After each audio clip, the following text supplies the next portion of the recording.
เพราะเวลาผ่านไปจากวันก็เป็นเดือนจากเดือนก็เป็นปีจะใจเวลากี่เดือนกี่ปียังได้ก็ตามผลสุดท้ายก็จะต้องผ่านหลักไตรลักษณ์อันยังก็จ้างญาติโยมจะมาเหนือกว่ากฎไตรลักษณ์นี่มันมีคืออนิจจังทุกขังอนัตตาทุกสิ่งอย่างเกิดขึ้นตั้งอยู่และดับไปทั้งนั้นทุกสิ่งอย่างบนโลกนี้อย่างวันเวลาที่เขาเกิดว่าเขามีความสุขที่สุดก็ยังอยู่กับเขาบ่เมินแล้วก็ช่วงเวลาที่เขามีความทุกข์ที่สุดก็อยู่กับเขาบ่เมินเหมือนเดียวกันอันนี้เขาก็ตั้งอยู่บนพื้นฐานของความเป็นจริงยอมรับความเป็นจริงแล้วก็ประพฤติปฏิบัติตามหลักตามแนวทางบ่ว่าตั้งโลกตั้งธรรมตั้งโลกก็ทำกายตั้งธรรมก็ทำใจอีนะแล้วเนาะญาติโยมการทำใจของเฮานั่นทำอย่างใดก็อย่างเฮาทั้งหลายเปิดวิทยุฟังก็คือเฮามาปรับจิตปรับใจทำจิตทำใจคือเฮามีจิตใจที่มั่นคงมีสติมีที่เปิ่งยึดเหนี่ยวจิตใจญาติโยมพร้อมแล้วก็เจิญไหว้พระอย่าก่อนเพื่อความสินเป็นสิริมงคลเป็นความม่วนอกม่วนใจเป็นที่เปิ่งตั้งใจไหว้พระแล้วก็มาฮับปอนอะระหังสัมมาสัมพุทโธภควาพุทธังภควันตังอภิวาเทมิสวาขาโตภควตาธัมโมธัมมังนัมสสามิสุปฏิปันโนภควโตสาวกสังโฆสังฆังนามามิกับหนึ่งกับสองกับสามกับนึกถึงกุลพ่อกุลแม่ของเฮากราบนึกถึงกุลครูบาอาจารย์ของเฮากราบพระเรียบร้อยกราบกุลพ่อกุลแม่กราบกุลครูบาอาจารย์เรียบร้อยตอนนี้ไปก็เจิญทุกท่านได้รับปอนเพื่อความเป็นสิริมงคลกับตนกับตัวกับครอบครัวกับบ้านกับจองกับหอกับเฮือนฮับปอนเนอสัพปีติโยวิวัตชันตุสัพพะโลโกวินัสสันตุมาเตภวัตวันตรายโยสุขีทีคายุโกภวะอภิวาทานะสีลิสะนิจจังวุธาปจายโนจัตตาโลธรรมาวทันติอายุวันโนสุขังปะลังเอาละสบายอกสบายใจม่วนอกม่วนใจโล่งอกโล่งใจสบายใจดีแล้วบ่โล่งใจดีแล้วเนาะได้ไหว้พระได้รับปอนก็สบายอกสบายใจแล้วตอนนี้ไปก็มาฟังธรรมะในเวลาที่พอดีประมาณสัก20 นาทีเพราะว่าวันนี้อยู่ด้วยกันเพียงครึ่งชั่วโมงตี3ครึ่งก็จะได้ฟังมรดกธรรมพื้นเมืองวันนี้ฟังท่านธนอัตน์รัตนศิริวัดหลิกาลามตำบลต้นทงอำเภอเมืองจังหวัดลำพูนเป็นประจำทุกวันพุธแล้วก็วันพฤหัสบดีท่านก็ดำเนินรายการสลับสับเปลี่ยนกับอาตมาภาพส่วนวันศุกร์กับวันเสาร์ก็เป็นตุลุงยองหรือว่าท่านชัยวัฒน์นาคเสโนติดจันการอาตมาภาพมาเข้ารายการวันติดนี่มีเวลา1 ชั่วโมงวันจันทร์นี่2 ชั่วโมงแล้วก็วันการนี่ก็1 ชั่วโมงถ้าเป็นวันพุธวันพฤหัสนี่ก็วันละครึ่งชั่วโมง ก็บ่ฮือญาติโยมได้ง่อมได้เงาถึงเวลาเฮาก็มาปะกันคะแนนสถานีวิทยุดีคะแนนอินเทอร์เน็ตดีคะแนนไฟบ่ดับนะถ้าไฟดับเฮาก็จบข่าวอินเทอร์เน็ตบ่ดีก็จบข่าวสถานีวิทยุบ่ดีเครื่องส่งบ่ดีก็จบข่าวดักปิ้งดักแซบเหมือนกับเมืองฝางเนี่ยดักปิ้งอินเทอร์เน็ตดีไฟฟ้าบ่ดับไฟฟ้าก็ดีอินเทอร์เน็ตก็ดีคนที่ดำเนินรายการพระคุณเจ้าก็จัดรายการปกติแต่ว่าเครื่องส่งบ่สามารถตอบสนองเครื่องส่งลุเปิดบ่ออกเปิดบ่ได้ก็ดักปิ้งเหมือนกันเนี่ยทุกสิ่งอย่างนี้ต้องเกี่ยวข้องกันหมดศรัทธาญาติโยมสำคัญเหมือนกันหมดทุกอย่างไปเจ้านี้จะเอาเรื่องราวโลกอันหนึ่งที่ญาติโยมทั้งหลายอาจจะเคยได้ปะบางท่านก็อาจจะบ่เคยปะบางท่านก็อาจจะเคยผ่านมาโรคที่เฮาประสบนี่อย่างโรคไข้หวัดที่เฮาประสบกันนี่อันนี้ก็เป็นโรคทั่วไปถามว่ารุนแรงก็ไปตามสภาพของทั้งโลกที่เปิ้นประเมินกันเปิ้นประเมินว่ารุนแรงก็ต้องรุนแรงเปิ้นประเมินว่าอย่างใดเฮาก็ปฏิบัติอันนี้ไปตามโลกแต่โลกที่เกี่ยวข้องกับสภาพจิตใจเฮานี่ก็มีโลกอันหนึ่งแต่ว่าวันศุกร์นี้เอาโลกซึมเศร้าเอาโลกท้อถอยเจ้านี้เอาโลกแพ้บ่เป็นคือโลกบ่ยอมกันมีก็ญาติโยมแพ้ไม่เป็นฉันต้องชนะอย่างเดียวเวลาอันหยังก็จังจะต้องเหนือคนอื่นต้องชนะคนอื่นเถียงก็จะต้องชนะต่อสู้อันหยังก็จะต้องชนะอันนี้เปิ้นฮ้องว่าโลกแพ้ไม่เป็นญาติโยมฮู้ก็ว่าเป็นจะได้เฮาถึงวันนี้สังคมถึงวุ่นวายสับสนเฮาบัดถ้าไปโทษไผเนาะบัดถ้าไปโทษคนนั้นไปโทษคนนี้ในทางพระพุทธศาสนาเปิ้นบอกว่าการจะดับทุกข์ได้นั้นต้องรู้เหตุแห่งทุกข์เสียก่อนเคยก็ตอนที่เฮาเป็นละอ่อนเนี่ยคนใหญ่สอนเฮาว่าให้ตั้งใจเรียนเน้อเพื่อจะได้สอบเข้าเรียนโรงเรียนดีๆก็ส่งไปเรียนโรงเรียนพิเศษบางทีก็ครอบครัวที่มีฐานะน้อยพ่อแม่มีเงินน้อยก็จ้างครูมาสอนเสริมสอนพิเศษก็หวังจะให้เฮาได้เรียนเก่งกว่าคนอื่นมีอนาคตที่ดีกว่าคนอื่นหนังสือที่อ่านนะก็เป็นหนังสือแนวที่เนี่ยจะได้ให้เฮามีชัยมีชนะเหนือคนอื่นถึงจะสำเร็จจะไปยอมการมุ่งไปที่เป้าหมายสำคัญก็คือความมีชัยเหนือคนอื่นบัดเดี๋ยวนี้การต่อสู้เริ่มต้นตั้งแต่ชั้นอนุบาลกันละบัดเดี๋ยวนี้ละอ่อนตัวน้อยๆเนี่ยญาติโยมบ่ฮู้เลยว่าเขากำลังอยู่ในสนามรบที่พ่อแม่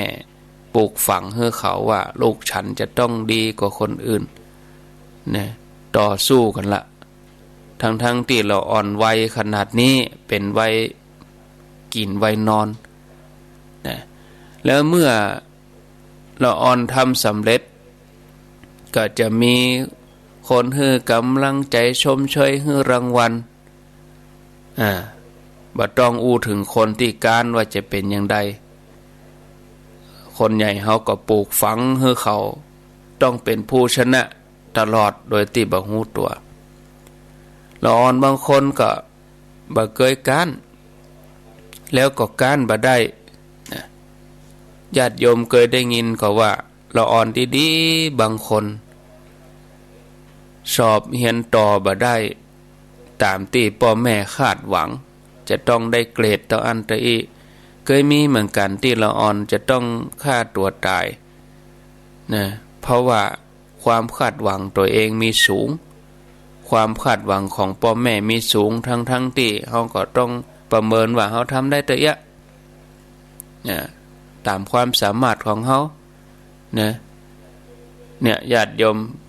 จะเป็นละอ่อนก็ดีจะแม้ก็เป็นคนใหญ่ก็ตามเถอะบางทีเป็นวัยรุ่นมาหน่อยวัยทำงานแต่ผิดหวังเรื่องความฮักก็จังได้ยินข่าวเปิ้นบ่ฮักตัวไปง้อเปิ้นบ่ยอมคืนดีก็ไปทำลายครอบครัวไปฆ่ากันเนี่ยผิดหวังเรื่องงานถึงขั้นจะต้องมาทำร้ายตัวเองอันนี้คือคนที่บ่ยอมการเป็นโรคชนิดที่ว่าแพ้ไม่เป็นญาติโยมเชื่อก็ว่าโรคเนี้ยจะเพิ่มความรุนแรงขึ้นมาเพิ่มความรุนแรงก็ขึ้นอยู่กับผู้ที่มีความรู้นะ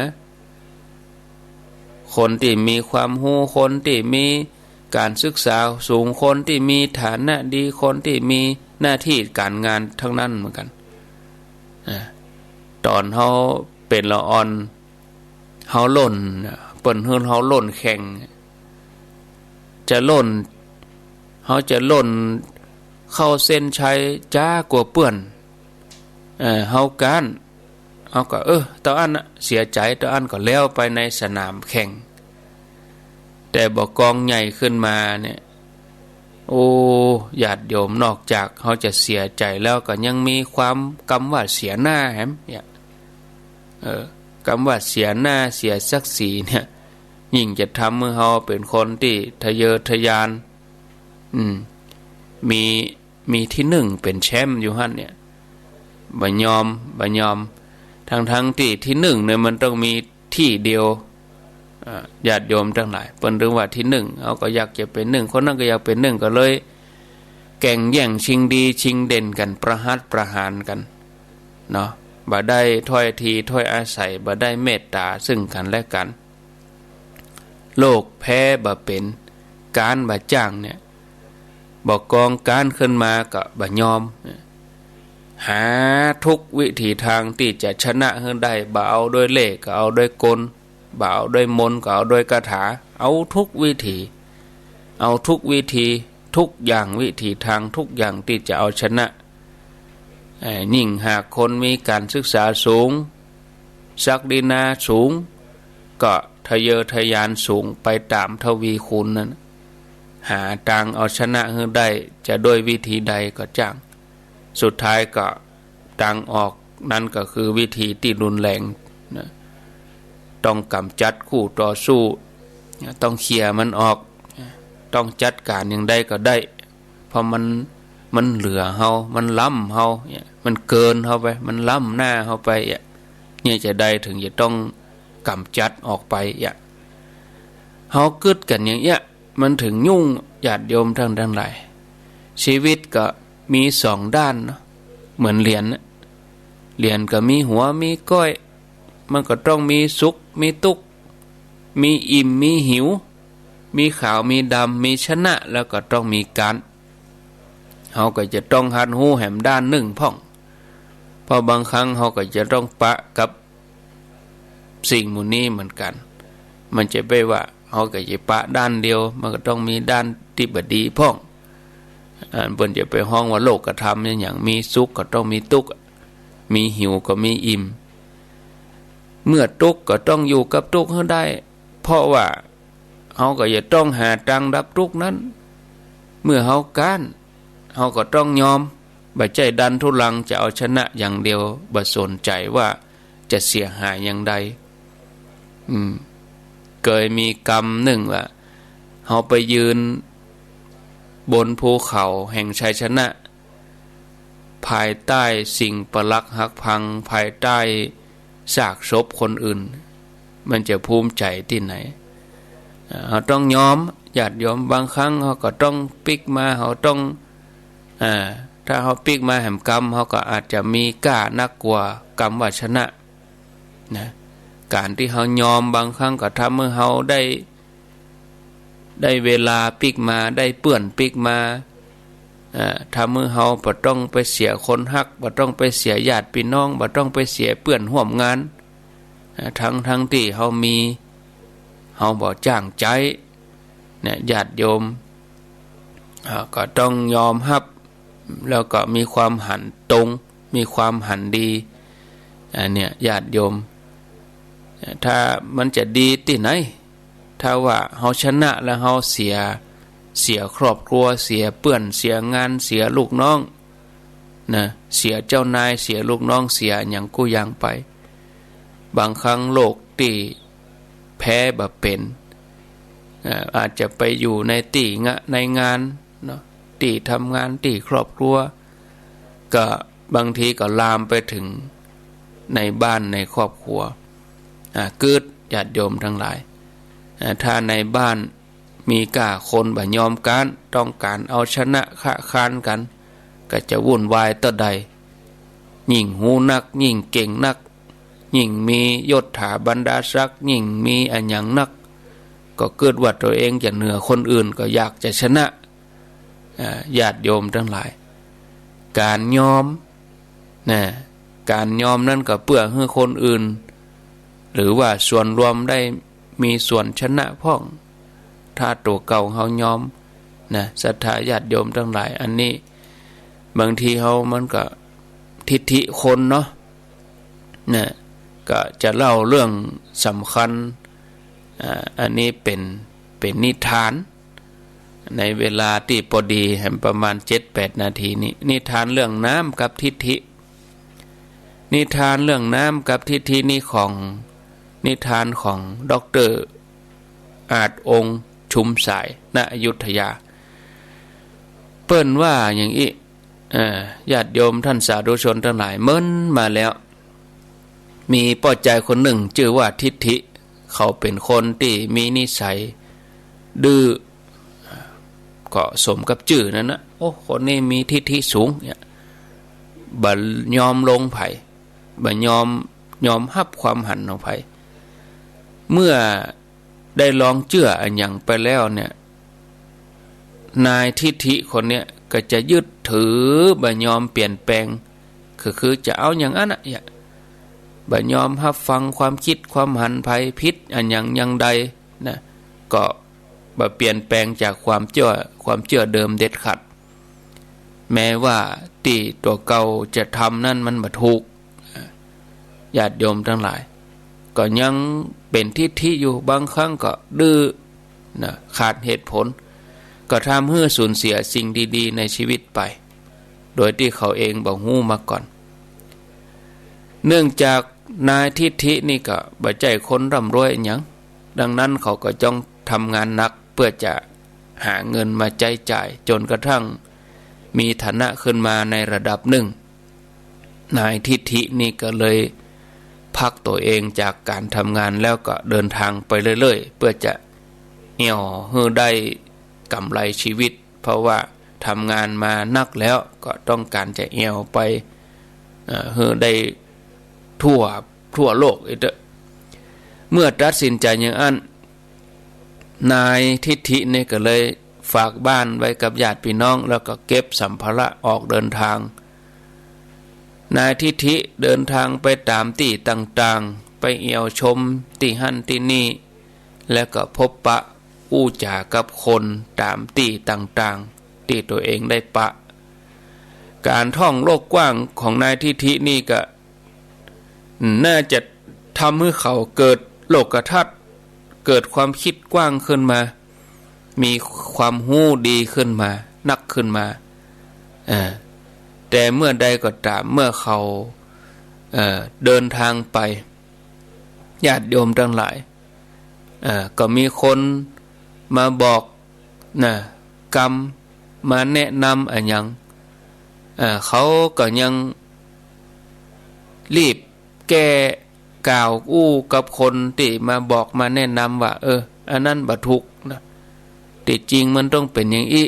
เพราะว่าเขามีความเชื่ออย่างนี้สิ่งนี้ก็ทำให้เขาต้องเดินทางไปทั่วโลกแทบที่จะบ่เกิดประโยชน์อะไรอย่างกับชีวิตของเขาแทนที่จะเรียนรู้จนกระทั่งวันหนึ่ง นายทิฏฐินี่ก็หลงเข้าไปในทะเลทรายที่แห้งแล้งบ่มีไผไปมาหาสู่อย่างแห้งแล้งหลงเข้าไปแหล่งเตียวก็แหล่งห่างเหินไปเป็นดินแดนแห่งความแห้งแล้งเตียวไป3 วัน3 คืนเสบียงก็หมดน้ำอาหารหมดลงไป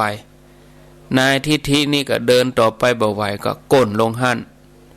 นอนอยู่ที่ทะเลทรายหมดแห่งแต่นายทิฏฐินี่ก็ยังบ่อยากจะตายตอนนี้เด้อถึงแม้ร่างกายของเขาจะอ่อนแรงอย่างใดแต่เขาก็รวบรวมกำลังใจของตัวเก่าภาวนาขอสิ่งศักดิ์สิทธิ์มาช่วยนะข้าแต่สิ่งศักดิ์สิทธิ์ทั้งหลายโปรดเมตตาข้าบ่ได้เบียดเบียนไผขอน้ำให้ข้ากินให้แบ่งปันน้ำข้ารักษาชีวิตเนี่ยแม้เพียง1 หยดก็ดีแล้วตอนนี้ญาติโยมทิฏฐิก็มาหันป้อใจแปลกหน้าคนหนึ่งเป็นคนเยอรมันเดินตรงเข้ามาหานายทิฏฐินี่ก็ดีใจที่สุดโอ้พระเจ้ามาโปรดบอกว่าโอ้ท่านนี่เป็นความหวังของผมแบ่งน้ำให้ผมได้กินสักหน่อยมาถึงตอนนี้ก็เวลาหมดเห็นละศรัทธาญาติโยมเอิ้นนั่น